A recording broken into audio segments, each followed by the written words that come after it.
샬롬, 동양드림교회 새가족반 교재를 강의해 보도록 하겠습니다.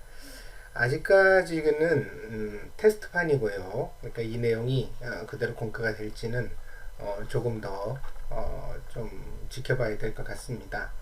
아무튼 간에 공과를 만들었으니까 공과의 내용 갖다 한번 검토해 보는 것이 필요할 것 같아서 일단 제가 강의를 갖다가 하고서 그리고 나서 추후에 더 의논해 보도록 하겠습니다.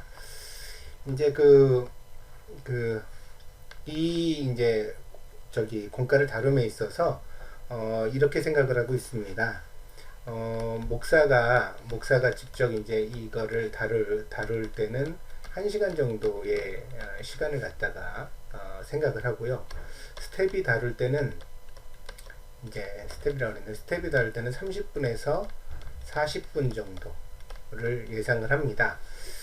그러니까 목사는 조금 더 좀 자세하게 다룰 생각이고, 스태프들이 만약에 맡아서 하는 동안에는 조금 더 이제 요약해서 그렇게 다루어가면 될 것 같습니다. 이제 요 성경 공부 기자가 3-40분이면 그 이후에 이제 교제를 하거나 대화를 하는 시간이 포함돼서 만나면 1시간 정도가 되겠지요. 또 더 친교가 늘어나면 1시간 반, 2시간이 될 수도 있겠습니다만, 성경 공부에 대한 교재 강의가 40분을 넘어가면 좀 부담되지 않을까 그런 생각을 합니다. 그래서 만약에 너무 좀 부담이 된다면 내용을 좀 줄이거나 빼더라도 이렇게 시간 배분을 하려고 생각을 하고 있습니다. 근데 이제 여러분들 의견을 들어가면서 좀 조절을 해야 되겠죠. 첫 번째 공과의 제목은 누구세요 하나님 이렇게 정했습니다. 그래서 이제 우리가 첫 번째로 다루고자 하는 것이 하나님은 누구신가죠. 누구신가. 그리고 또 여기서 이제 구원의 문제를 다루려고 합니다. 구원의 문제를 다루어 가려고 합니다. 그래서 이것이 기독교의 가장 기본 교리이고, 그 다음에 교회에 들어왔을 때 누구나 다 알아야 되는 그런 내용이라고 생각되어져서 요것을 공과에 이렇게 넣게 되었습니다. 한번 이제 시작을 해보도록 하겠습니다. 다음으로 넘어가야 되는데, 잠깐만요. 예, 시작을 해보도록 하겠습니다. 한 그리스도인 청년이 주일에 산행을 갔습니다. 예배를 빼먹게 됐죠. 공교롭게도 그날 청년은 산속에서 길을 들었습니다. 날이 어스름할 무렵까지 숲속을 헤매던 청년이 경사로에서 미끄러집니다. 벼랑을 향해 미끄러지다가 겨우 나뭇가지를 잡을 수가 있었는데, 두 팔로 간신히 매달린 청년이 눈물을 머금고 기도를 했습니다. 하나님, 주일 빼먹고 산에 온 것은 처음이잖아요. 제발 나 좀 살려주세요. 그래서 이제 죄의식이 느껴지죠. 그러니까 자기가 하나님 앞에 잘못했다는 그런 죄의식이 느껴집니다. 절박한 기도가 하늘에 닿았던 것일까요? 곧 하늘에서 청년에게 음성이 들렸습니다. 그래, 내가 여기 있다. 누구죠? 하나님께서 이제 하시는 음성이 들리는 거죠. 하나님의 음성이 들려졌습니다. 그리고 너의 기도를 당장 들어주겠다. 자, 내가 잡은 그 손을 놓으면 내가 밑에서 너를 받아주마. 하나님 그러실 수도 있겠죠. 어서 손을 놓아라. 이렇게 이제 응답이 왔습니다. 그러자 이 청년이 한동안 침묵이 흘렀습니다. 왜냐하면 이 응답을 받아들이기 쉽지 않았기 때문이죠. 그러니까 보이지 않는 하나님께 자기를 맡기고 손을 놓는다는 것, 그게 이제 겁이 났던 거죠. 그래서 청년은 땀을 뻘뻘 흘리면서 버티다가 견딜 수 없게 되자 신음처럼 이렇게 내뱉었습니다. 거기 누구 다른 분은 없나요? 이렇게 이제 써져 있습니다. 좀 위트가 있는 예화이기도 하고, 되게 이 이야기를 여러분들이 되게 좀 뭐랄까요, 여러 가지를 좀 충격적으로 받아들인 것 같습니다. 그래, 신앙이 무엇인가를 다루는데 되게 좋은 소재 이야기라고 생각되어집니다. 그래서 이제 그리스도인의 죄의식, 그러니까 신앙생활을 할 때 주의를 빼먹으면 안 된다, 이런 이야기도 있고, 또 기도라는 내용도 있고, 또 하나님의 응답도 있고요. 그런 이야기가 있죠. 그 다음에 최종적으로 다른 분은 없나요? 이렇게 묻는 것을 통해서 이 사람이 가지고 있었던 하나님에 대한 이해를 또 엿볼 수도 있습니다. 그래서 요거는 이제 소재니까 이걸 가지고 다양한 이야기를 갖다가 이제 한번 해볼 수가 있겠습니다. 세 가족과 함께. 자, 그리스도인이 주일을 빼먹으면 하나님께 천벌을 받을까요? 이렇게 얘기했습니다. 제가 이 질문을 달아놓은 이유는 앞에서도 언급했지만 우리 그리스도인들에게 의외로 죄의식이 많기 때문입니다. 그러니까 어떤 신앙생활에 있어서 우리가 뭔가를 좀 부족하거나 잘못하면 하나님께서 당장 벌을 주실 것이다. 혹은 자기가 당한 모든 불행을 자기 죄의 결과라고 이해하는 그런 그리스도인이 의외로 많습니다. 그래서 이런 식의 죄의식을 가진 신앙이 있다고 한다면 우리가 당장 뭐 그것을 틀렸다 이렇게 말하기보다는 이 사람은 이런 생각을 가지고 있구나 이렇게 좀 판단을 하는 것이 필요할 것 같습니다. 그 다음부터의 질문들이요 사실은 조금 내용을 가지고 있습니다. 하늘에서 들리는 음성은 과연 하나님의 음성일까요? 그러니까 하늘이라는 것이 신성한 장소이긴 한데 그 하늘에서 음성이 들리면 과연 하나님의 음성일까 이런 생각을 해보게 됩니다. 여기서 이제 고린도후서 11장 13절에서 15절 말씀을 보면 사도 바울이 뭐라고 말하냐면요, 사탄도 광명의 천사로 자기를 위장한다 이렇게 이제 이야기를 하고 있습니다.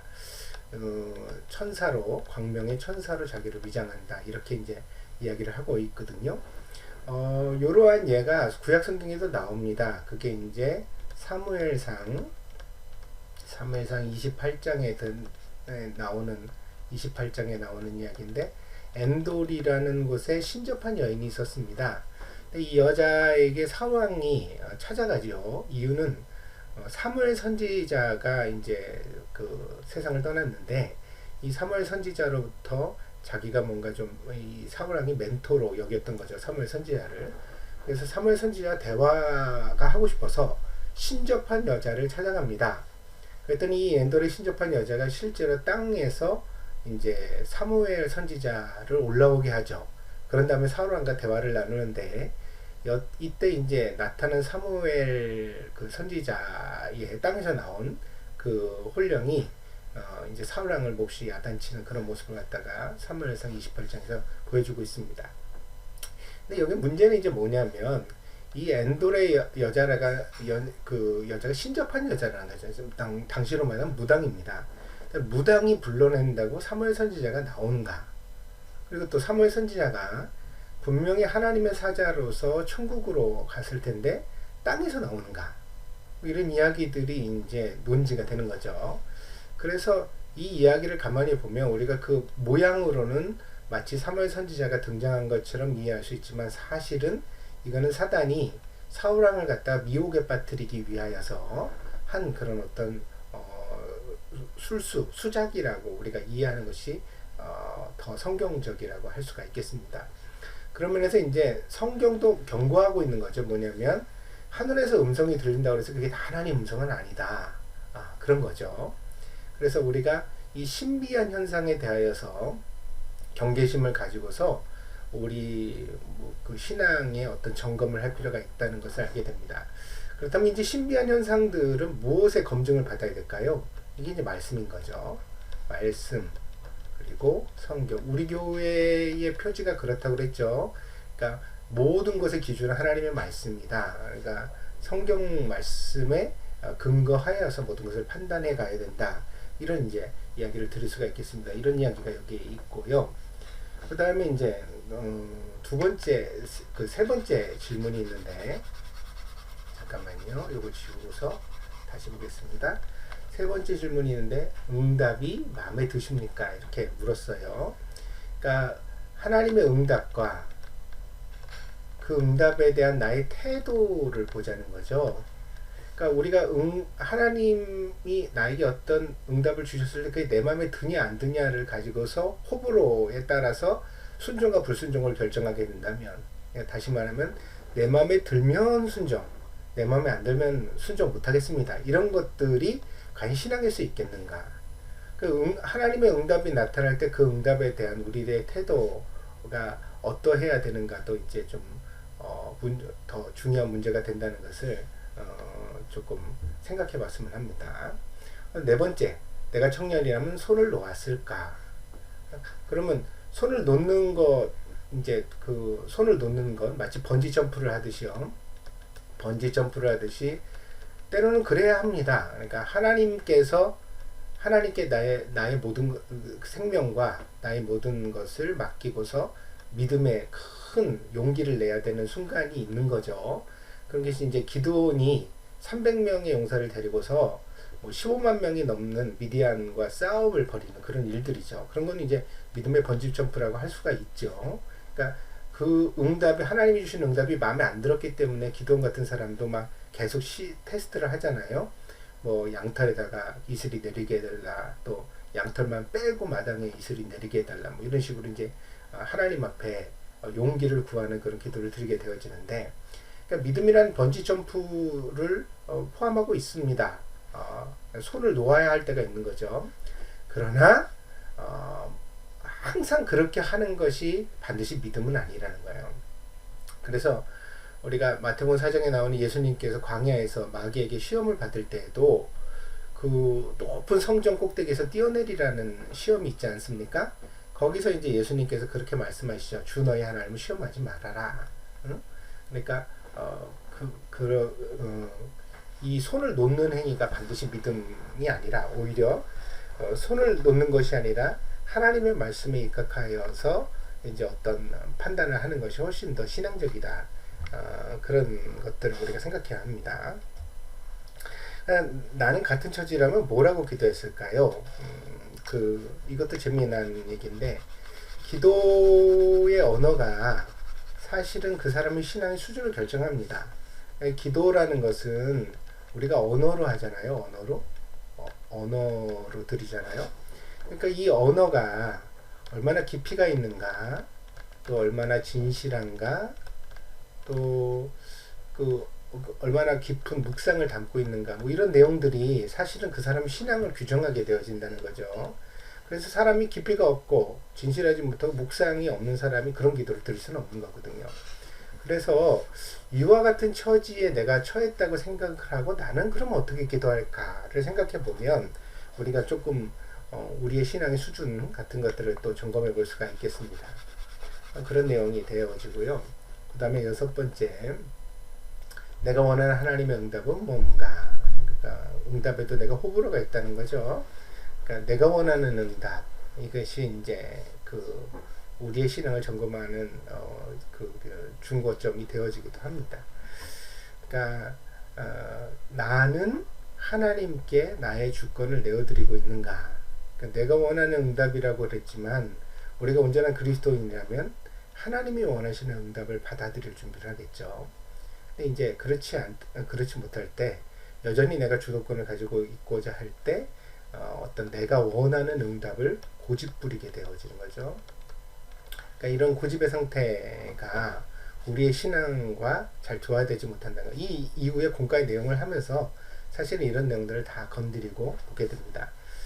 그러면서 이제 마지막에 당신이 생각한 하나님은 어떤 분이십니까? 그랬습니다. 그래서 하나님에 대하여서 우리가 가지고 있는 일반적인 이해를 한번 물었습니다. 여기도 이제 같은 질문이 나오는데 이거는 좀 결이 다릅니다. 왜 그런지 한번 보도록 하겠습니다. 자, 지워보고요. 자, 첫 번째 성경 구절은 마태복음 7장 7절에서 11절입니다. 구하라, 그럼 너희에게 주실 것이요. 찾으라, 그러면 찾아낼 것이요. 문을 두드리라, 그리하면 너희에게 열릴 것이니, 구하는 이마다 찾을 것이고, 찾는 이가 찾아낼 것이고, 구하는 이가 받을 것이고, 찾는 이가 찾아낼 것이고, 두드리는 이에게 열릴 것이다. 너희 중에 누가 아들이 떡을 달라는데 돌을 주면서 생선을 달라는데 뱀을 줄 사람이 있겠느냐? 너희가 악한 자라도 좋은 것으로 자식에게 줄 알거든. 하늘에 계신 너희 아버지, 하나님이죠. 하나님께서 구하는 자에게 기도하는 자죠. 기도하는 자에게 좋은 것으로 주시지 않겠느냐. 이런 성경 구절입니다.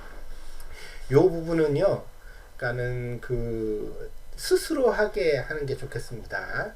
그러니까 먼저 자기가 이제 스스로 답을 한번 달아보도록 하고 그 답을 같이 이제 맞춰가면 되겠습니다. 구하라, 두드리라, 찾으라. 구하라, 찾으라, 두드리라는 무엇을 하라는 뜻이죠? 여기 나오죠? 기도죠. 기도의 내용입니다.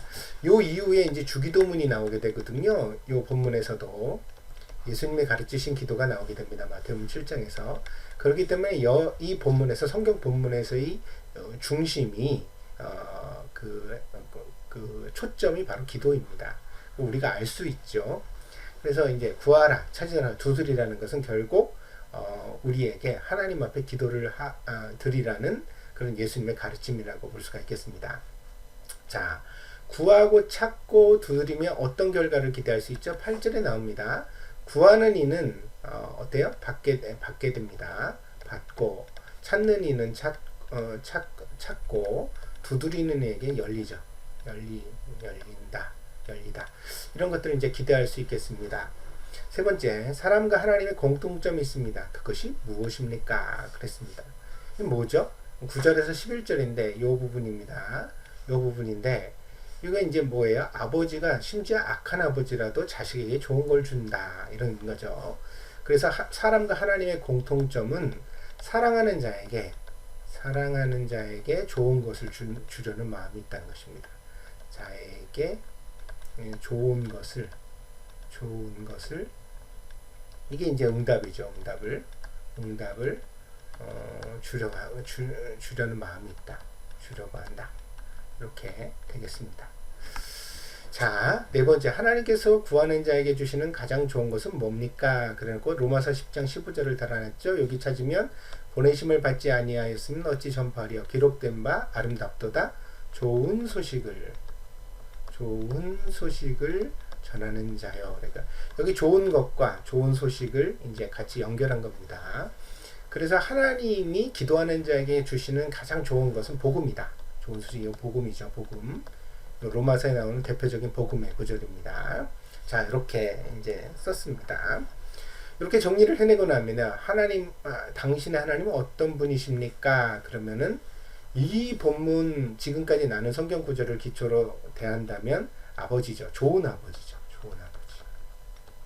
좋은 아버지. 요거를 성경적 언어로 바꾸면은 아바가 됩니다. 아바라는 것은 아바 아버지라고 했는데 그 이제 같은 말의 반복이죠. 사실 아바라는 말이 이미 아빠라는 말입니다. 그래서 아빠 아버지 이렇게 하진 않으니까 아바 아버지 뭐 이런 말이 아빠라는 말과 같습니다. 그래서 하나님은 우리의 좋은 아버지가 되신다. 아빠가 되신다. 이렇게 정리할 수 있겠습니다. 여기서도 이제 나오는데 예수님께서 하나님을 하늘에 계신 너희의 아버지다. 이렇게 하나님과 너희는 하나님의 자녀, 하나님은 너희의 아버지라는 관계를 갖다가 설명해 주십니다. 이것이 이제 기본입니다. 그럼 들어가서 다음 장에서 또 한번 보도록 하겠습니다. 자, 이제 본과 내용이 왔습니다. 앞에는요, 세 가족이 그러니까 질문에 대하여서 스텝이 반드시 대답을 해줘야 되는 게 아닙니다. 그러니까 들으시면 돼요. 질문에 대해서 자유롭게 자기 이야기를 할 수 있도록 하고 들으시면 됩니다. 잠깐만요. 옆으로 가서 한번 볼까요? 여기서 이런 질문들을 던져놓고요. 제가 간단하게 이제 왜 이런 질문을 던지게 되었는지를 설명드리긴 했지만, 그거는 이제 스텝이 이 성경 공부를 주도하는 리더가 요런 의도를 이 질문이 가지고 있다라는 것을 갖다가 이제 그 마음에 이제 품고 있으라는 뜻이지, 이 사람한테 이걸 일일이 다 가르치라는 뜻이 아닙니다. 그러니까 이 부분에서 어떻게 사탄은 광명의 천사로 자기를 포장하여 나타나기도 한다. 그러면 사무엘 선지자가 사울왕에게 나타났다는 엔돌의 신접한 여자 이야기를 쭉 들려주고 그러면 그것만 해도 1시간이에요. 그럼 이제 이 다른 공과를 할 시간도 없어요. 여기서 다 끝나버리죠. 근데 그게 아닙니다. 이 부분은요, 이 이야기를 굉장히 충격적으로 받아들이시는데, 여기 나오는 이야기를 이거 보니까 되게 좀 그렇게 받아들이시는데, 이 이야기를 여기다 달아놓은 이유는 굉장히 많은 생각을 할 수 있는 이야기이기 때문이에요. 그리고 이 생각은요, 결국 자기를 갖다 드러내거든요. 자기가 가지고 있는 신앙관, 자기가 가지고 있는 어떤 하나님에 대한 생각, 기도에 대한 생각, 이런 것들을 여기서 이제 드러나게 하는 거예요. 그러니까 여기서 다 뭔가를 가르치려고 들면 안 되고요. 그냥 되게 좀 문제적인 질문들이잖아요.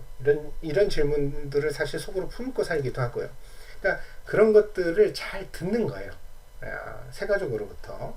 그래서 어떻게 생각합니까? 그런데 그렇게 이제 듣는 과정에서 뭐 우리가 스텝이 듣는 사람의 이야기가 그럴듯하다고 해서 현혹돼서는 안 되겠잖아요. 그러니까 제가 설명드린 것과 같은 아웃라인을 갖다 가지시라는 얘기죠. 그런 아웃라인을 가지고서 이 질문에 대한 대답을 들어보면 이 사람에 대한 신앙이 또 깊이가 있다 없다, 혹은 어떤 면에서 좀 치우침면이 있다, 혹은 자기중심적이다, 혹은 조금 뭐 세속적이다, 이런 식의 이제 가치 판단을 갖다 조금은 할 수 있게 되는 거죠. 요것은 이제 이 사람에 대한 세 가족에 대한 어떤 정체성을 찾아가는 과정의 이야기입니다. 그 다음에는 말씀 읽기 부분을 갖다 처음에 이제 이렇게 마태복음 7장으로 달아놨는데, 요 이야기는 이 사람이 이제 성경 말씀을 어느 정도 이해하고 성경 말씀 속에서 길을 찾을 수 있는가, 그러니까 아주 어린아이인가, 아니면 그래도 성경 말씀을 갖다 좀 분석하고 볼 줄 아는가, 그런 것들을 이제 보기 위한 과정이거든요. 그래서 여기서 이 본문을 가지고 요 정도를 답을 쓸 수 있다면, 요 답을 갖다가 틀리지 않게 찾아갈 수 있다면, 그래도 기본적인 과정은 이 사람 된 사람이다, 이렇게 생각을 하시고, 그러면서 이제 성경을 풀어가 주시면 될 것 같아요. 근데 만약에 어떤 세 가족은 요 답을 잘 못 쓰겠죠. 엉뚱한 답을 쓰고요. 성경 구절을 이렇게 옆에다 다 달아줬어도 그래도 또 이상한 답을 쓰는 사람들이 나올 수 있습니다. 그럼 이제 그런 세 가족에 대해서는 조금 더 신경을 써서 자세하게 설명해 가야 되겠죠. 그래서 이제 요거는 생각의 수준을, 여기는 이쪽 왼편 부분은 생각에 대한 수준을, 그 다음에 오른편에 대한 부분은 그 사람이 가지고 있는 성경 말씀에 대한 이해의 수준을 갖다가 우리가 알아보기 위하여서 이런 저기를 뒀다고 생각하시면 될 것 같습니다. 여기까지 오고요. 이제 리더가 해야 되는 본격적인 역할이 고맙습니다. 여기서부터입니다. 그러니까 여기서부터는 리더가 주도적으로 설명을 하고 뭔가에 대해서 내용을 전달해 가야 합니다. 자, 샬롬 동경들에게 오신 것을 환영합니다. 새로운 교회를 만나고 정착한다는 것은 쉽지 않은 결정입니다. 근데 동경들님께 새가족반에 참여해 주셔서 감사드립니다. 여러분의 결정이 실망이나 후회가 되지 않도록 기도하고 노력해가는 새가족반이 되겠습니다. 여기는 인사말은 그냥 읽어주시면 되겠죠. 이거는 인사말 그냥 넘어갑니다. 그 다음에 내용입니다. 교회는 신앙생활을 위한 공동체입니다. 우리가 이제 공동체성 얘기하자고 그랬어요. 밑밥을 까는 겁니다. 이런 교회가 뭐냐? 교회는 신앙생활을 위한 공동체다. 오늘 소개할 내용은 신앙생활이죠. 그러니까 교회는 이제 그 3가 4가에서 소개를 하게 되고, 오늘은 이제 신앙생활을 소개하게 될 겁니다. 신앙생활이 뭐냐? 그래서 신앙이란 뭔가 대답을 해보자. 그럼 신앙은 한자적으로 믿고 바란다는 뜻을 가지고 있다. 여기에 기독교적 주체를 넣으면 하나님을 믿고 복을 바란다는 뜻이 될 수 있다. 이렇게 이제 얘기를 하는 겁니다. 이것이 이제 신앙이다, 이렇게 정리를 할 수가 있겠죠. 근데 자, 보세요. 지우고 나가 보겠습니다. 우리가 이제 고민해야 되는 것이 하나 있는데, 성경 구절 하나 드리면 야고보서 2장 19절에 보면 이런 이야기가 나옵니다. 내가 하나님은 한 분이신 줄 믿느냐? 믿느냐? 이렇게 물어요. 믿느냐? 하나님이 계시다는 것을 믿느냐? 이렇게 묻고요. 그러면서 잘하는도다. 그러면서 귀신들도 믿고 떤다. 뭘요? 하나님이 계시다는 사실은. 이렇게 이제 이야기를 하고 있거든요. 그러니까 무슨 얘기냐? 하나님이 단지 계시다고 믿는 믿음은 귀신들도 가지고 있는 믿음인데요. 근데 그런 귀신들이 이런 믿음을 가졌다고 해서 구원을 받는 건 아니잖아요. 믿음은 우리를 구원하는 능력인데. 근데 이제 귀신들도 하나님이 계시다는 사실을 믿는데요. 그래서 두려움에 떤대요. 근데 이런 믿음은 별 의미가 없다는 거죠. 근데 야고보서가 뭘 말하고 있죠? 야고보서는 행함이 없는 죽은 믿음에 대해서 말하잖아요. 행함이 없다는 것은 실체가 없는 거죠. 실체가 없는 거예요. 이거를 이제 요즘에 이제 그 지적인 말로 하면 형이상학적인 믿음이죠. 머릿속 머릿속에서 이루어지는 그 믿음입니다. 신앙생활을 머릿속에서만 하는 거죠. 그런 믿음은 귀신들도 가지고 있는 믿음이라는 거예요. 그럼 우리를 구원할 수가 없어요. 그래서 믿는다고 말할 때 이 믿음이라는 것은 반드시 실체가 있어야 된다는 거예요. 실체가. 그 믿음의 실체가 있어야 돼. 우리 삶이 거기 어떤 그 신앙에 연관되어져 있어야 되고, 그 신앙으로 말미암아서 우리 삶이 어떤 변화가 나타나야 된다는 거죠. 이제 성경이 말하고 있는 거예요. 그래서 믿고 바란다, 그것이 신앙이라고 표현을 했지만, 여기서 믿는다는 말이 굉장히 종합적이다. 단지 머릿속에서 마음속에서 믿는 것을 의미하는 것은 아니다. 이런 얘기를 갖다가 이제 정리할 필요가 있겠습니다. 야고보서 2장 19절 우리가 참고를 하고 보면 될 것 같아요. 그 다음에 이제 성경 구절을 들어가 보죠. 그 얘기를 또 합니다. 자, 봅시다. 요것은 이제 히브리서 11장이거든요. 이 히브리서 11장 별칭을 가지고 있죠. 믿음장입니다. 믿음장. 무슨 믿음에 대한 자세한 설명이 나와 있어요. 여기 이제 믿음의 조상들의 이야기도 쭉 나오고, 그래서 믿음을 설명하는 데 있어서 굉장히 어떤 아름다운 그런 문장으로 되어져 있는 성경의 장입니다. 히브리서 11장을 설명해 하는데요. 11장의 처음에 1절에서 뭐라고 나가냐면, 믿음은 바라는 것들의 실상이고 보지 못하는 것들의 증거다 이랬어요. 실상이라는 건 형체라는 거예요. 우리가 바란다는 것은 형체가 없잖아요. 근데 그 바라는 것들의 구체적인 형체가 바로 믿음이래요. 보이지 않는 것들은 증거가 안 되잖아요. 근데 그것의 증거가 바로 믿음이래요. 그러면서 선진들은 믿음의 조상들이죠. 믿음의 조상들은 여기도 나옵니다. 선진들은 믿음의 조상들, 성경에 나오는 족장들이죠. 아브라함, 이삭, 야곱. 그 다음에 이제 쭉 계속 계보를 이어가면 뭐 다윗, 모세, 다윗 뭐 이렇게 다 얘기할 수 있겠습니다. 그런 족장들이 우리보다도 먼저 이제 증거를 얻었어요. 믿음으로서 보이지 않는 것에 대한 증거. 그게 뭐죠? 아브라함한테 하나님이 본토 친척 아비의 집을 떠나라. 내가 너로 복의 근원이 되게 하겠다. 그러면서 너에게 많은 자손을 줘서 하늘의 별과 같이 만들겠다. 이렇게 약속하셨을 때 아브라함에게는 아무것도 보이는 게 없었죠. 땅도 없었고 자식도 없었으니까요. 근데 이제 그 믿음을, 하나님이 주신 말씀을 믿는 믿음으로서 나아갔더니, 그로 말미암아서 이제 그 믿음이 결과를 맺어서 실제로 이스라엘 민족이 나타나게 되었고 가나안 땅을 차지하게 됐다. 이런 얘기 아니에요. 거기 이제 히브리서 11장에는 이와 같이 믿음을 통해서 실체를 얻었던 수많은 사람들의 이야기를 갖다가 열거하고 있거든요. 그렇게 말합니다. 그러면서 믿음이 없이는 하나님을 기쁘시게 하지 못하나니, 하나님께 나아가는 자는 반드시 그가 계신 것과 그가 또한 자기를 찾는 자들에게 상을 주시는 이심을 믿어야 한다. 이렇게 되어져 있어요. 근데 요 믿음이 뭐냐 이거예요. 요 믿음이 선진들, 믿음의 조상들이 가졌던 믿음을 말하고 있는 거거든요. 그러니까 이 믿음이라는 것은 그들의 삶이었어요. 삶. 응? 그러니까 하나님께 나아가는 그들의 인생 자체가 그들의 믿음이었다는 거죠. 이런 믿음이 진짜 믿음이라는 거죠. 응?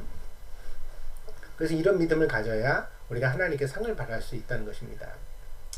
이렇게 보이지 않는 세계를 보고 하나님을 바라는 행위를 믿음이라고 하는데, 이 바라는 행위라고 했어요. 행위라고 했어요. 믿음이라는 행위다. 제가 앞에서 말씀드렸죠. 형이상학적 믿음, 머릿속에서 마음속에서만 믿는 믿음으로는 성경이 말하는 믿음에 있어서는 충분하지가 않다. 성경은 인생을 거는 믿음을 말하고 있다. 응? 그래서 우리가 아직 아무것도 보이지 않고 아무것도 손에 잡히지 않을 때 하나님의 말씀을 믿고 우리의 인생을 거기다 걸어서 앞으로 나아가는 행위, 그게 이제 진짜 믿음이라고 성경이 말하고 있다는 거죠. 그리고 이런 믿음이 없으면 하나님을 기쁘시게 할 수도 없고 하나님께 복을 상으로 얻지도 못한대요.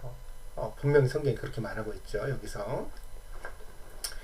자, 그러면 하나님 왜 우리에게 이런 믿음을 요구하시는가 한번 생각해 봅시다. 우리 함께 자판기를 생각해 봅시다. 기계는 동전만 넣으면 그 가격에 해당하는 물건을 내줍니다. 일체 인격적 배려는 필요가 없어요. 그러니까 욕을 하면서 돈을 넣어도 기분 나쁘지 않죠. 자판기는 그냥 동전만 맞으면 물건을 내어줍니다. 그래서 욕을 하거나 폭력을 가해도 상관이 없죠. 많은 자판기들이 실제로 깨지고 찌그러진 채 물건을 팔고 있죠. 그래도 여전히 물건을 판매하는 일에 아무런 지장이 없습니다. 그런데 버스 정류장 앞에 작은 매점이 있다고 생각해 봅시다. 그 매점에 누가 들었는지 우리가 잘 보이지도 않지만 거기 남녀노소를 불문하고 거기는 사람이 있거든요.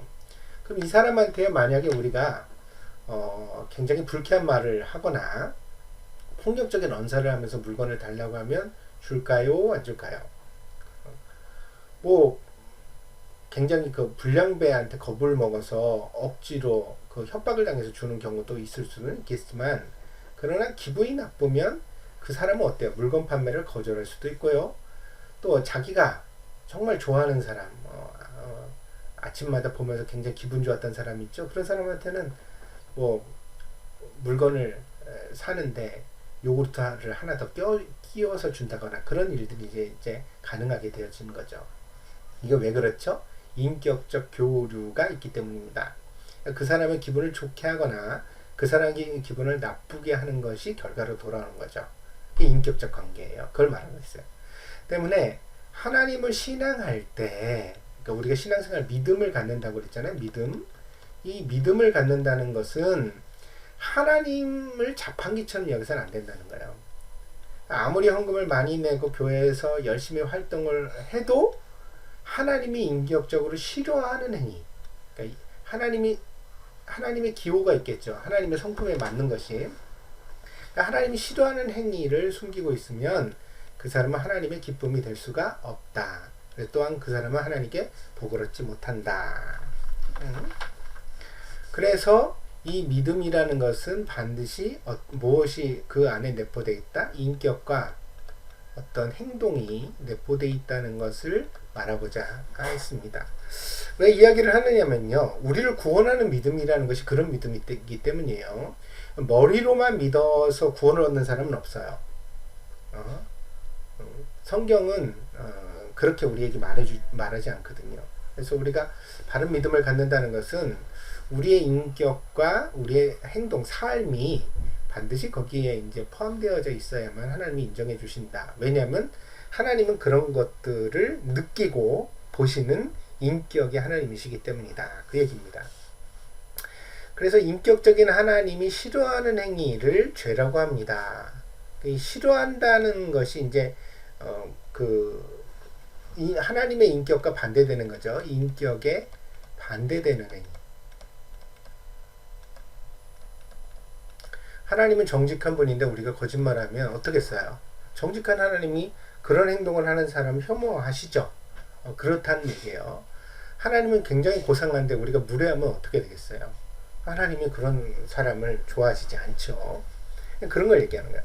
인격적 하나님과 반대되어지는 행위를 할 때 그것을 죄라고 말한다. 죄가 숨겨져 있을 때 다른 사람은 그것을 알지 못하다. 그러나 하나님께서는 모든 것을 아시고 죄를 몰래 간직하고 있는 사람의 신앙생활은 제대로 할 수가 없다. 이사야 59장 1절 2절을 들었는데, 여호와의 손이 짧아 구원하지 못하심도 아니요 귀가 둔하여 듣지 못하심도 아니라. 그러면서 뭐라요? 오직 너희 죄악이 너희와 너희 하나님 사이를 갈라놓았다 그랬어요. 그러니까는 갈라놓았다. 그리고 너희 죄가 그의 얼굴을 가리어서 너희에게서 듣지 않으시게 함이라 그랬어요. 이거 의지적 표현이에요. 의지적 표현. 일부러 안 들으신다는 거예요. 왜? 죄가 하나님이 혐오하는 행위니까, 하나님의 인격에 반대되는 행위를 하고 있으니까 그런 행위를 하는 사람이 아무리 열심히 기도를 해도 하나님은 의지적으로 안 들으신다. 듣지 않으시게 한다. 의지가 내포되어 있는 말이죠. 그래서 신앙생활이라는 것은 가장 처음은 누구나 회개해야 한다. 회개. 그러면서 회개를 설명했습니다. 이 기독교적 회개를 오해하고 있는 분들이 많아요. 그래서 기독교적 회개를 갖다가 눈물 콧물 흘리고서 막 뉘우치면 그게 회개다 이렇게 이해하시는 분들이 있는데, 성경적으로 보면 그렇지 않습니다. 성경적 회개는요, 단지 죄를 후회하는 게 아니에요. 성경적 회개는 세 가지 필수적 요소를 설명하고 있습니다. 이게 뭡니까? 첫째는 감정이 있어야 돼요. 두 번째는 그러니까 슬픔이죠. 슬픔. 죄에 대한 슬픔. 그 다음에 이제 지성이 있어야 됩니다. 지성. 이것은 이제 자각. 뭐가 죄인지는 알아야죠. 여자분들이 남자들을 당혹시키는 질문 중에 하나가 이제 여자분들이 좀 심하게 굴면은 남자들이 대부분 미안해 그러죠. 그러면 이제 그렇게 묻죠. 뭐가 미안한데? 대답을 못하죠. 뭐가 미안한데를 대답 못한다는 얘기는 무슨 뜻이냐면 그냥 적당히 넘어가자. 나 이거 불편해서 너무 싫어. 그러니까 좀 그만하고 이제 내가 잘못한 거로 그냥 지나가자. 이런 식의 이제 얘기가 되는 거죠. 근데 이제 회개는 그런 식이 안 됩니다. 그런 식이 안 돼요. 지성이 필요해요. 도대체 뭘 잘못했는데, 그게 뭐가 죄인데, 확실하게 아는 게 필요하다는 거예요. 그 다음에 마지막 세 번째가 의지입니다. 의지라는 것은 이제 교정된 행동이죠. 그러니까, 앞으로의 행동이 변화가 나타나야 된다는 거예요. 달라져야 된다. 그래야만 회개가 완성된 거예요. 그래서 죄에 대해 슬픔을 느끼고 그 죄가 뭔지를 확실하게 알고 그 죄를 고쳐서 다시는 반복하지 않는 변화를 일으키는 것이 진짜 성경적 회개다. 이겁니다. 이런 회개가 있어야 왜 지금 이걸 설명하고 있는 거죠? 이 회개를 갖다 왜 지금 이렇게 설명하고 있죠? 자, 다시 돌아가서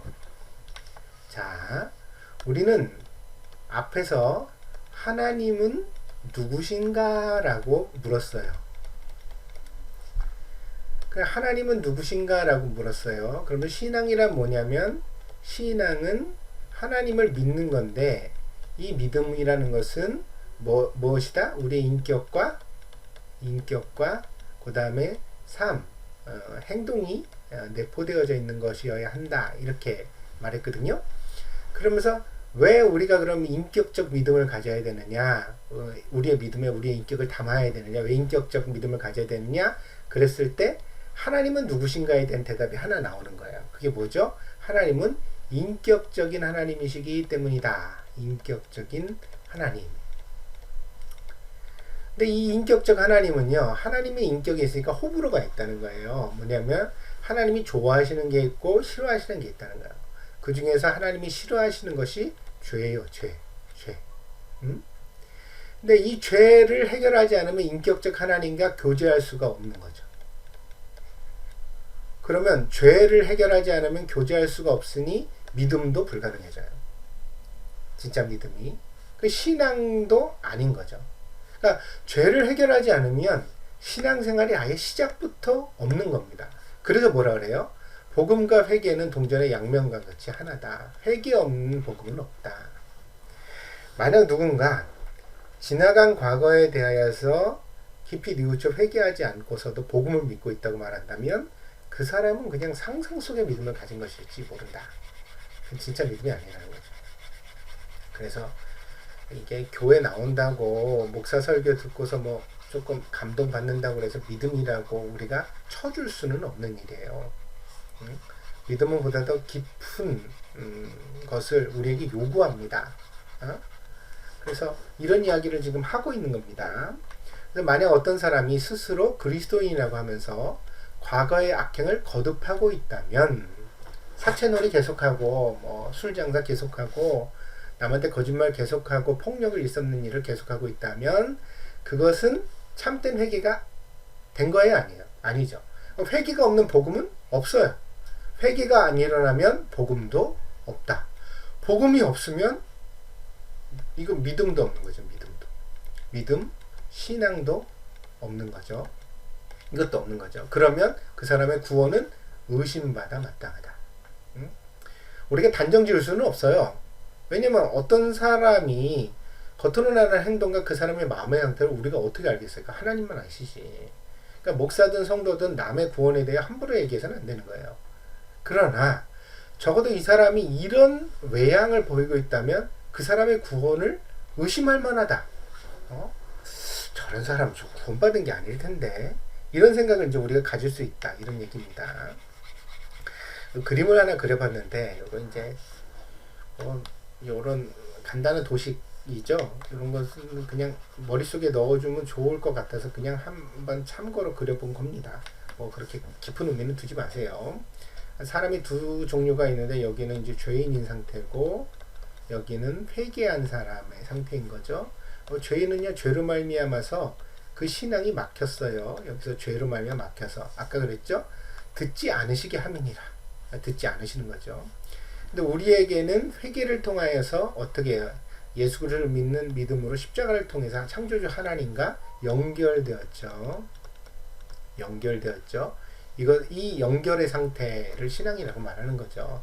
그래서 이제 우리가 죄를 뚫고 하나님을 만날 수 있는 다리는 오직 십자가뿐이다. 예수님의 십자가뿐이다. 그리고 그 십자가를 통해서만 참된 회개가 일어난다. 그리고 그 회개라는 건 감정과 지성과 의지가 내포되어져 있어야 된다. 이런 얘기를 하고 있는 거죠. 그래서 신앙이 가능하다는 것은 이런 이제 회개, 복음, 십자가 뭐 이런 것들이 함께 연합해야만 가능해지는 것입니다. 여기까지 이제 나오고요. 다음으로 가봅시다. 이제 마무리돼야 되는 장면에 옵니다. 앞에 그림에서도 설명드린 바와 같이 복음을 믿고 회개한 그리스도인의 기도, 다시 기도로 돌아왔어요. 왜냐면 기도 얘기를 시작했으니까. 하나님께서 들으시는 특별한 능력이 됩니다. 특별한 능력이 됩니다. 근데 이는 기도의 형식이나 어떤 기도 내용, 단어, 그 문장 이런 것 때문이 아니에요. 그 기도를 드리는 사람과 하나님의 관계가 십자가의 사랑으로 회복되었기 때문에 가능한 것이다. 그래서 여기 해놨는데 어떤 사람의 기도가 응답된다 그래서 제가 회개한 그리스도인의 기도가 응답된다 그랬어요. 회개한 그리스도인이 결국 뭐예요? 이건 하나님과의 인격적 관계를 회복한 사람, 인격적 관계를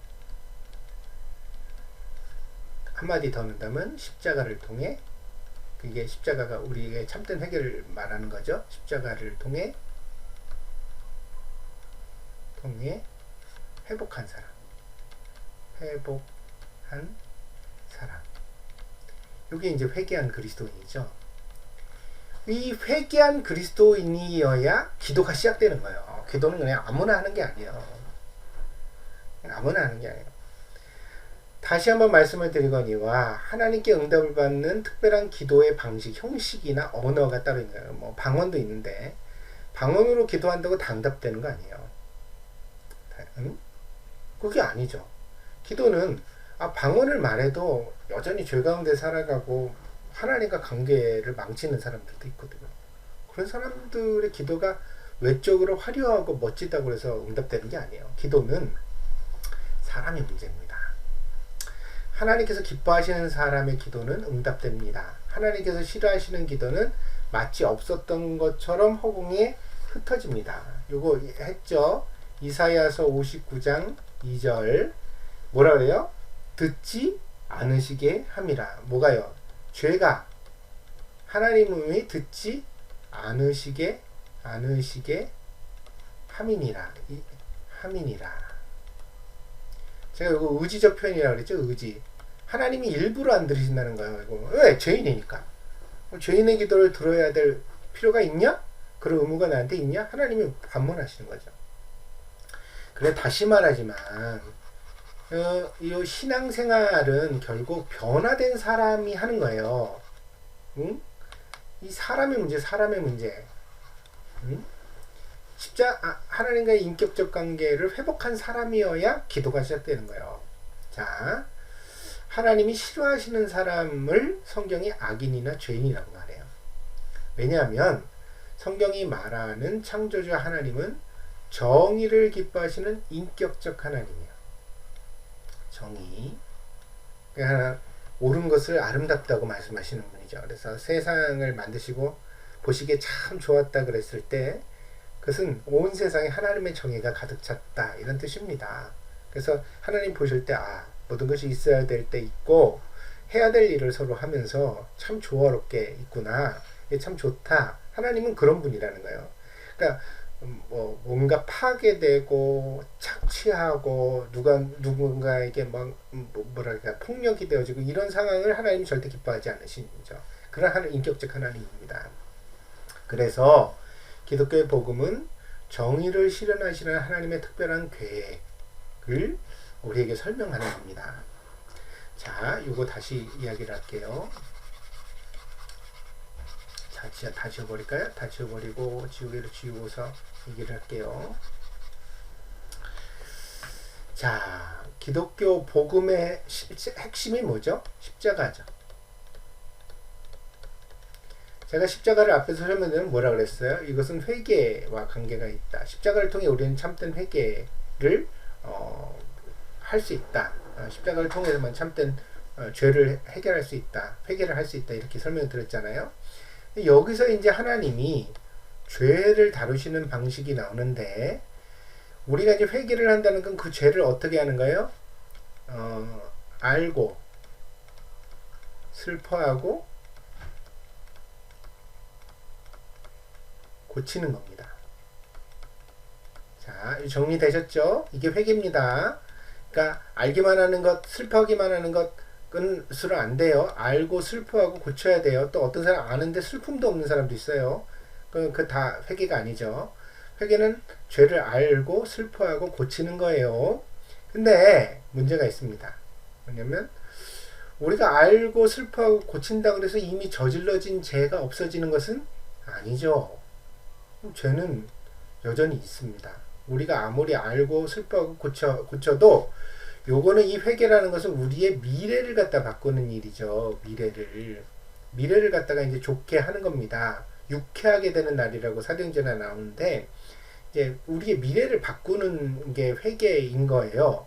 그러나 죄는 이미 과거에 저질러졌잖아요. 과거에 이 죄가 만들어졌잖아요. 뭐 여러 가지 결과를 낳았겠죠. 현재도 낳고 있겠죠. 그렇다면 내가 미래로 나아간 대신에 이 과거와 나를 단절시키는 게 필요한 거예요. 죄의 과거로부터 나를 단절해주는 뭔가가 필요하죠. 그거를 하나님께서 십자가를 통해서 이루신 겁니다. 그래서 나 대신 예수님께서 십자가에서 모든 고통을 받으시고 심지어 목숨을 내어 주심으로써 이 죄에 대한 하나님의 정의를 실현하신 거예요. 누군가는 이 과거를 책임져야 되잖아요. 그 책임을 누가 져요? 우리가 안 지고 예수님이 지신 거죠. 예수님이 우리의 이 과거의 모든 것들을 책임져 주신 거죠. 그래서 우리가 비로소 우리는 미래로 갈 수 있게 되었고 하나님의 정의도 실현되었다. 이해하실 수 있겠어요? 좀 십자가 복음에 대한 어려운 부분인데 지금 당장 이해가 안 간다면 조금 더 요 이야기를 갖다가 나중에 해보도록 하겠습니다. 그래서 이 십자가라는 것은 하나님께서 죄를 얼마나 엄격히 다루시는가를 우리에게 보여주고 있어요. 그러니까 하나님이라고 재판장이니까 야 그래 네 죄 없는 거로 치자 이렇게 안 된다는 거예요. 죄를 졌으면 누군가는 벌을 받아야지. 그래? 근데 너가 벌을 받으면 뭐 지옥 가는 수밖에 없는데 어떡하냐? 그래서 하나님이 우리의 과거의 죄를 갖다가 예수님께 대신 담당하게 하셨다. 그래서 하나님의 정의를 실현하셨다. 이 사실은 이 십자가는 결국 하나님이 얼마나 정의에 엄격하신 분인가, 정의로운 분인가를 우리에게 보여주고 있다는 사실이죠. 그래서 이렇게 이제 다시 말씀드리는데 우리가 뭘 묻고 있죠? 하나님은 누구신가? 하나님은 어떤 분이라는 거예요? 인격적인 분이고 그 인격이 하나님의 인격의 근본은 정의이죠. 하나님의 인격의 대표적인 것이 사랑과 정의거든요. 그러니까 하나님은 사랑이시라고 우리 알고 있죠. 근데 이제 우리가 하나님은 사랑이시라고 말하기를 즐겨하는 이유는 사랑받고 싶어서예요. 사실은 하나님 나 좀 사랑해주세요 이런 얘기죠. 근데 이제 우리가 외면하는 좀 알지 않으려고 하는 하나님의 인격적인 또 특성이 있죠. 그게 정의죠. 정의. 하나님은 얼마나 정의로운 분인가, 얼마나 죄를 미워하시는가. 응? 그걸 이제 우리가 알고 싶지 하지 않는 부분이 있는 겁니다. 그러니까 하나님은 십자가를 통해서 하나님의 정의를 우리에게 나타내셨다. 이런 겁니다. 고린도전서에 보면 십자가의 도가 가르침이죠. 가르침. 십자가의 가르침은 멸망하는 자들에게 미련한 것이고 구원을 받는 우리에게는 하나님의 능력이라. 기록된 바 지혜 있는 자들의 지혜를 멸하고 총명한 자들의 총명을 펴리라 하였느니라. 지혜 있는 자가 어디 있느냐? 선비가 어디 있느냐? 이세 변론자, 이 변호사죠. 변호사가 어디 있느냐? 하나님께서 이 세상의 지혜들을 미련하게 하신 것이 아니냐, 이렇게 되어져 있습니다. 자, 그러니까 하나님도 정의를 어떻게 이루셨는가, 성취하셨는가를 세상의 지혜로는 알 수가 없다는 거예요. 왜? 당시의 십자가는 사형수의 사형틀이었으니까. 저기에 하나님의 아들이 달려 죽어? 근데 어떻게 하나님의 아들일 수가 있어? 이제 세상 사람들이 그런 말을 했다는 거죠. 근데 여기에 이 십자가에 도라는 것은 결국 하나님의 사랑과 하나님의 정의를 우리에게 보여준 거예요. 특히 이제 정의에 대하여서, 사랑에 대해서는 물론 이제 예수님이 그 고통을 갖다가 잘 감내해 주신 것으로 드러났지만, 또한 정의가 드러나고 있다. 이 사실을 우리가 놓쳐서는 안 되겠습니다. 이 십자가의 도에 있어서 여러분들은, 제가 이 얘기를 왜 계속 드리냐면요, 물론 하나님은 우리랑 교제하길 원하세요. 누구라도 다 우리가 하나님의 자녀가 되고 하나님과 좋은 관계를 가지기를 원하시죠. 근데 하나님과 관계를 가지려면요, 마음대로 하면 안 돼요.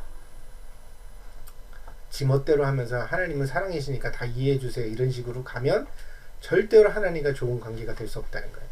그러니까 하나님과 관계를 잘 가지기 위해서는 정의로운 사람이 돼야 돼요. 정의로운 사람.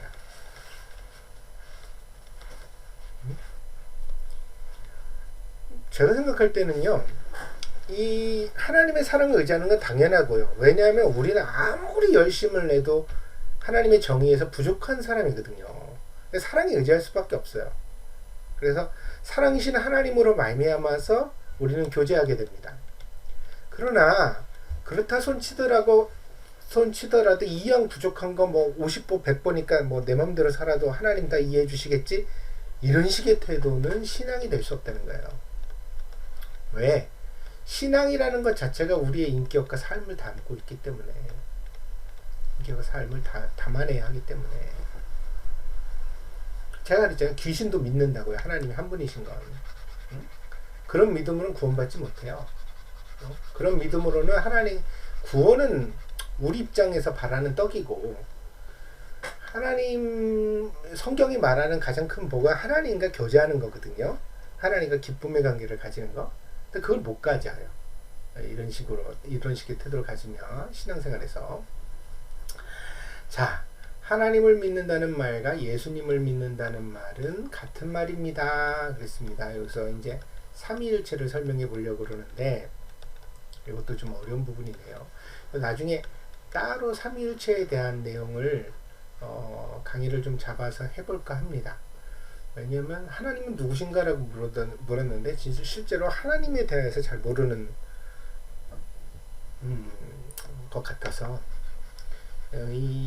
먼저 말씀을 드리면 이 삼위일체는 우리가 완벽하게 해설하거나 설명할 수는 없습니다. 왜냐하면 하나님과 같은 분이 없잖아요. 우리가 뭔가를 설명할 때는 그 그림자라도 있어야 그걸 설명을 하죠. 그림자라도 있어야 설명을 합니다. 근데 이제 하나님에 비견할 수 있는 것은 없잖아요. 그래서 하나님과 가장 닮은 것은 사실 사람입니다. 사람을 통해서 하나님을 설명할 수밖에 없죠. 그러나 이 사람은 삼위일체와 같은 하나님의 실존은 담아낼 수가 없다. 아무튼 간에 성부 하나님, 성자 하나님, 성령 하나님, 삼위 하나님이 한 분이시다. 우리는 그렇게 삼위일체 하나님을 믿는다. 이런 이제 교리를 여기서 이제 정리를 먼저 바닥에다 깔고 얘기를 해봅시다. 그래서 예수님은 사람의 몸을 입고 땅에 오신 하나님이시다. 그래서 성부, 성자, 성령,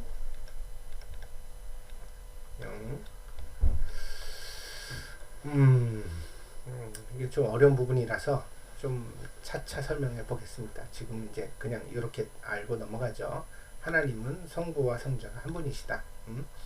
그렇기 때문에 예수님을 믿는 믿음도 지금까지의 믿음과 같은 내용이다. 어떤 믿음을 우리가 설명해 왔죠? 인격적인 믿음, 그리고 정의로운 믿음.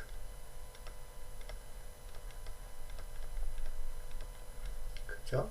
인격적이고 정의로운 믿음을 설명해 왔습니다. 예수님에 대한 믿음도 그래야 되는 거죠. 예수님을 믿고 복을 얻기 원하는 자마다 예수님의 기쁨이 되기 위하여 그분과 인격적 관계를 가져야 되고요. 또 죄를 멀리해야 합니다. 그래서 이 죄를 멀리하는 것을 거룩이라고 말한다. 이와 같은 그리스도인의 삶은 하나님의 정의를 세상에 드러내는 강력한 수단이 된다. 그래서 하나님 정의. 흔히들 그리스도인의 향기라는 말을 사용합니다. 꽃에게 고유한 향기가 있듯이 그리스도인에게도 예수님의 인격이 있어야 된다. 그러니까 하나님이 어때요? 정의로운 하나님이기 때문에 하나님이 정의로운 분이기 때문에 우리도 적어도 정의로우려는 어떤 의도, 노력이 있어야 비로소 이제 교제할 수 있다는 거죠. 교제가 일어나게 된다는 겁니다. 그 얘기를 하고 있는 겁니다. 자, 당신에게 그리스도의 인격이 없다면 당신은 그리스도의 사람이 아닙니다. 그렇다면 당신의 신앙은 무능력합니다. 당신의 기도는 허무합니다. 아까 그랬죠? 이사야서 이사야서 59장 2절 듣지 않으신다. 아무리 큰 교회 직분을 경험하고 다른 사람에게 칭찬을 받는다 하더라도 그런 것은 소용이 없습니다. 아무리 오래 교회를 다녔다 하더라도 그런 것은 고려되지 않습니다. 오직 당신의 마음에 그리스도가 계셔야 합니다. 그 인격적이죠. 인격적에 있어서 우리가 정의를 생각해야 됩니다. 목사님 왜 사랑을 얘기하지 않습니까? 사랑을 얘기하지 않는 게 아니에요. 사랑은 당연하다는 거죠. 이게 소외됐다는 거예요. 우리가 하나님이 사랑이시라는 말은 여러 곳에서 들어요. 그리고 우리가 익히 알고 있죠. 근데 이제 아무 곳에서도 잘 말하지 않는 부분이 생략된 부분이 있어 왔다는 거예요. 그게 뭐예요? 하나님은 정의로운 분이다. 예수님의 말씀 속에는 정의가 있다. 이것을 배제하고서 이것을 빼놓고 나서는 그분과 교제할 수 없다는 얘기를 드리고자 하는 것입니다. 지금 이곳에서 예수님과 교제하며 그분의 말씀을 듣고 기도로 대화하고 예배로 은혜를 공급받으셔야 합니다. 그렇게 돼야 비로소 신앙생활이 가능한 거죠. 그것이 우리가 교회를 찾는 유일한 목적이며 의무입니다. 이게 뭐죠? 말씀 듣고 기도하고 은혜 받고 이런 것을 신앙생활이다. 신앙이다. 이렇게 말하는 거죠. 요한계시록 3장 20절입니다. 볼지어다 내가 문 밖에 서서 두드리노니 누구든지 내 음성을 듣고 문을 열면 내가 그에게로 들어가 그와 더불어 먹고 그는 나와 더불어 먹으리라 그랬습니다. 이 먹는다는 말은요, 같이 산다는 뜻을 이제 내포하고 있어요. 산다. 왜냐하면요, 이 고대 사회에서는 교제하는 친구가 아니면 같이 밥을 못 먹었어요. 밥상에 앉는다는 건 그 패밀리가 된다는 의미를 내포했거든요. 그래서 그와 더불어 먹는다는 것은 너와 나와 가족이다. 같은 집안이다. 뭐 이런 뜻을 갖고 있는 거죠. 그래서 이 먹는다는 말이 프라이빗한 나의 내적인 모든 사적인 것들을 오픈하는 것을 말합니다. 그래서 내 고민을 주님께 다 털어놓고 주님이 또한 그 마음 먹은 것을 나에게 다 말씀해 주시는 그런 관계, 그런 교제를 예수님 말씀하시고 있는 거죠. 동경들에게 잘 오셨습니다. 이곳에서 좋은 경험과 평화가 있기를 바랍니다. 그렇지만 이런 좋은 경험과 평화가 실체는 아니라는 거예요. 동경드림교회는 신앙생활을 위해서 존재합니다. 신앙생활이요. 신앙생활은 믿고 바라는 거죠. 바라는 믿고 바라는 것입니다. 여기 뭘 했죠? 하나님을 믿고 복을 바란다 이렇게 정리를 했습니다. 복을 바란다 이렇게 정리했는데 복이 뭐냐? 실체를 들어가면 뭐 더 구체적으로 얘기를 할 수 있겠죠. 이제 얘기가 있는데 가장 좋은 복이라는 것은 아까도 얘기했죠. 하나님과 교제하는 겁니다. 교제하는 거. 교제가 성립되는 거죠. 친교. 교회 이름으로서 말하는 코이노니아. 이 복을 얻는 거예요. 하나님과의 관계에서. 근데 하나님을 믿는다는 행위가 이 믿는다는 것이 단순히 마음과 생각으로만 믿는다는 것은 아니다. 그것은 이제 우리의 인격을 내포해야 된다. 이렇게 들어가면서 그렇기 때문에 우리의 인격을 담는 신앙이 돼야 되기 때문에 회개가 필요하다. 이런 얘기까지 드렸고요. 회개를 설명하다 보니까 죄란 무엇이냐? 하나님의 인격과 반대되는 것이다.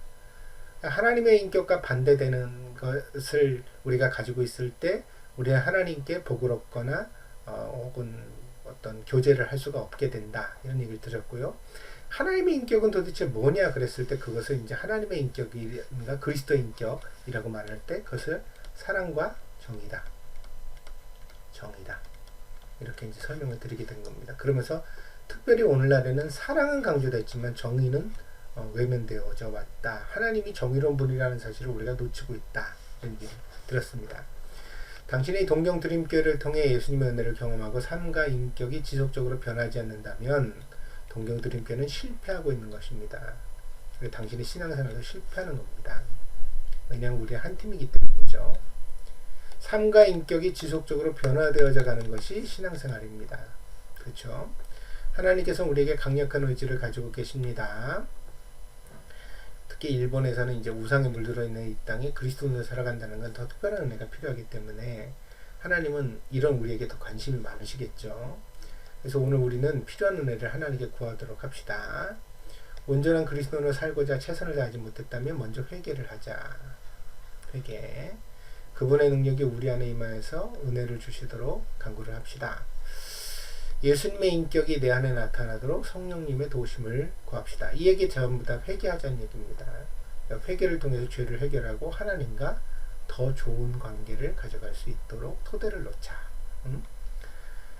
여러분의 영적인 새 출발을 축복합니다. 그래서 이 부분에서 이제 얘기를 하는 것의 핵심은 하나님은 인격적인 분인데 하나님의 인격의 두 기둥은 사랑과 정의이고 그렇기 때문에 우리가 하나님의 정의를 훼손해서는 결코 하나님과 좋은 관계를 가져갈 수가 없다. 이런 얘기죠. 그래서 우리에게 회개가 필요하다. 그러면서 회개는 단지 내가 지은 죄를 슬퍼하는 게 아니라 바로 그 죄를 알고 슬퍼하고 고치는 것이다. 예수님의 십자가는 그것을 위해서 우리에게 세워졌다. 이렇게 얘기를 드린 겁니다. 그래서 영적 새 출발, 이것은 회개에 대한 얘기입니다. 그래서 오늘 내가 회개해야 될 게 뭔가를 함께 고민해 봤으면 합니다. 에베소서 1장 17절입니다. 우리 주 예수 그리스도의 하나님 영광의 아버지께서 지혜와 계시의 영, 성령이죠. 너희에게 주사 하나님을 알게 하시고 하나님이 어떤 분인지 알게 하냐. 너희의 마음에 눈을 밝히사 부르심의 소망이 무엇이며 성도 안에서 기업의 영광이 풍성함이 무엇이며 그의 힘의 위력으로 역사심을 따라 믿는 우리에게 베푸신 하나님의 능력의 지극히 크심이 어떠한 것을 너희로 알게 하시기를 구한다. 이 얘기는 다 무슨 얘기냐면 알아야 될 게 많죠. 이 소망이 뭐냐, 구원의 소망이 뭐냐, 뭐 이런 것들 다 알아야 되는데 여기서 중요한 것은 지혜와 계시의 영을 주사해요. 그러니까 성령이 없이는 이런 것을 알 수가 없다는 거예요. 성령이 없으면 성령의 조명이라고 말하는데 가르쳐 주시는 건 조력이죠. 조명이 없으면 우리는 알 수가 없다. 알 수가 없으면 회개가 일어나지 않습니다. 회개가 없으면 신앙이 없죠. 신앙이 없으면 어떻게 되어져요? 하나님과의 교제가 없게 됩니다. 교제가 없게 됩니다. 이게 연결고리가 이렇게 되어져 있다는 거죠. 그래서 우리의 신앙생활의 첫 출발점은 회개라고도 말했는데 그 회개를 가능하게 하시는 분은 성령님이시다. 여기가 이제 마무리가 되겠습니다. 여기까지 내용을 정리합니다. 자, 다음으로 넘어와서 마무리 짓겠습니다. 건강한 그리스도인, 그것이 이제 우리가 앞으로 뒤로 갔네요. 우리가 추구할 목표입니다. 느낌이 아니라 성경이 말씀하는 바를 토대로 우리가 도대체 뭘 해야 되나 생각해 보도록 합시다. 그게 도달한 결론이 뭐예요? 회개하자예요. 회개하라. 하나님의 정의에 반하는 나의 인격의 부분은 무엇인가? 자, 새가족반을 시작하는 데는 여기여야 한다고 저는 믿습니다. 예, 교회는 여기서 시작돼야 됩니다. 저는 그렇게 믿고 있습니다. 동경드림교회 공동체적 특성에 대하여도 틈틈이 이제 안내해 갈 겁니다. 그러나 그거보다는 신앙이 뭔지가 중요하다. 이러한 모든 과정은 신앙생활을 점검하고 건강하게 돕는데 의미가 있다. 다른 의도는 없다. 불편하신 점이 있으면 말씀해 주십시오. 첫 숟가락에 배부른 건 아닙니다. 이게 지금 성경 전체 복음 신앙을 아웃라인을 그린 거거든요. 이렇게 그렸거든요. 그러니까 하나님은 누구신가 그랬을 때 하나님을 바라보는 것을 우리가 신앙이라고 이제 정의를 내렸잖아요. 아이고, 글씨도 안 써지네. 자요. 신앙이라고 정의를 내렸잖아요. 그 신앙을 이제 이야기를 하다 보니까 뭘 얘기하냐, 회개를 얘기하게 된 거고, 또 십자가를 얘기하게 된 거고, 또 성령님을 얘기하게 된 거고, 이렇게 된 거잖아요. 신앙생활이 뭐냐? 하나님을 믿고 바라는 것이다. 이렇게 가서 나온 주제들이거든요. 이런 연결고리를 가지고 이 아웃라인을 구한 거예요. 근데 이걸 지금 충분히 설명했다? 아유, 어불성설이죠. 말도 안 되죠. 배부른 게 아닙니다. 그냥 이런 기독교의 교리, 기독교의 진리는 이런 체계를 가지고 있다. 우리가 신앙생활을 한다는 것은 이런 것을 필요로 한다라는 큰 그림을 그린 겁니다. 그래서 이 질문들을 성경 속에 좀 더 생각해 보도록 합시다. 새가족반에서 이걸 다 해결할 수는 없어요. 이제 조금 환기시키고 다시 한번 생각해 볼 수 있도록 하고 마음을 다잡도록 하는 초입이라고 말할 수가 있겠습니다. 하나님은 어떤 분이신가? 그것이 우리가 이번 주와 다음 주의 주제예요. 하나님 누구신가? 자, 정답을 찾아갈 수 있도록 함께 기도해 주시기 바랍니다. 질문을 그냥 드리면 되겠습니다. 요거는 이제 그냥 그때 또 이야기를 듣도록 하고요. 다음 공부를 읽어 주십시오. 그랬습니다. 그리고 이제 담당자 이름을 외우고 기도 부탁합니다. 그렇습니다. 그래서 통성명을 좀 해주시고 기도 제목도 나눠주시고 묻고 싶은 질문이 있다면 질문을 준비해 주십시오. 당장 아니고 다음 주까지 준비해 오셔도 된다 이런 얘기입니다. 그러면 그걸 이제 담당자가 대답을 하든 목사가 대답을 하든 대답을 해보도록 노력하겠다. 그리고 교회를 위해서도 기도해 주십시오. 그렇습니다. 그렇죠? 체크리스트를 만들었는데 교회 홈페이지 주소가 이겁니다. 이렇게 가르쳐 주시고 교회 단톡방에 이제 새 가족이 연결시켜 주시고 담당자가 이제 핸드폰이나 이메일 같은 걸 서로 교환해서 연락할 수 있도록 하고 카톡이나 라인도 연결을 하고 그 다음에 담임 목사 연락처가 이렇게 있으니까 이렇게 알려주시고 그 다음에 이 새가족반을 시작한 건 나온 지 출석하고 이제 보통 우리가 4주 지났다는 거 아니에요. 4주 경과하고서 새가족반에 참여하시겠습니까? 물어서 하는 거 아니에요? 그래서 이때는 이제 헌금 봉투가 있어야겠다. 그 얘기고 그 밖에 다른 질문이 있나 이렇게 메모란 추가해서 끝났습니다. 일과가 여기까지 됐습니다. 저도 어떤 의도를 가지고 하긴 했는데 설명을 하려니까 어렵네요. 어렵기도 하고 목사로서 꼭 필요한 부분이라고 생각했던 것들인데 어떨지 모르겠습니다. 하여튼 이 얘기 들어보시고 여러분이랑 조금 더 이걸 가지고서 논의를 해보도록 하겠습니다. 그래서 이 부분은 좀 어렵다, 이 부분은 좀 더 설명해 달라 여러분이 그런 의견을 주시면 이 공과를 수정해 이제 이 교재를 수정해 가도록 하겠습니다. 그래서 더 좋은 걸 만들어 보도록 합시다. 아, 그리고 한 가지 제가 질문 받아가지고 그걸 가지고서 그 5과에서 이제 7과까지 5, 6, 7, 3과를 갖다 3과 과정을 갖다 만들겠다 그랬잖아요. 요 3과 과정은 질문을 이제 옵션으로 선택하는 걸 만들어 보겠다 이렇게 이제 여러분한테 논의를 드렸는데 뭐 요걸 실제로 하게 될지 안 하게 될지는 모르겠지만 일단 시도는 해봐야겠죠. 그렇게 하려고 보니 5월달 시작은 너무 무리다는 생각이 듭니다. 지금 스타트는. 그래서 요 5월달 스타트를 갖다가 조금 연기하는 게 어떨까 그런 생각을 여러분에게 의논 드립니다. 그래서 교재도 준비하고 또 요런 스텝에 어떤 학습을 할 수 있는 과정에 대한 훈련도 좀 과정이 필요할 것 같아서 얼마의 시간을 갖다 조금 더 가지고서 준비를 잘해서 이 세가족반을 시작했으면 좋겠다. 마음은 급한데 현실은 그렇네요. 우리가 또 많은 시간을 낼 수도 없고 그렇습니다. 하여튼 한 걸음 한 걸음 하나님 인도하신 대로 가보도록 합시다. 일단 일가에 대한 설명 강의는 이걸로 마치고 여러분들의 코멘트를 들어보도록 하겠습니다.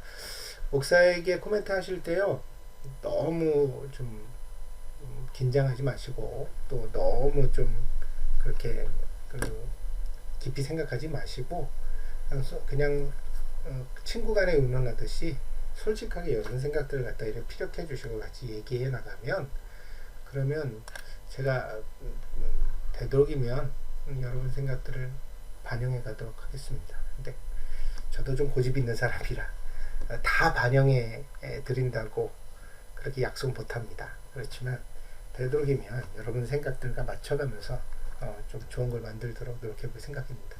여러분들 그러니까 너무 부담 갖지 마시고 여러분의 생각을 솔직하게 정직하게 저를 믿고 다 좀 토로해 주시길 바랍니다. 그러면 조금씩 고쳐 나갈 수 있을 것 같습니다. 자, 오늘은 여기까지 하도록 하겠습니다. 감사합니다.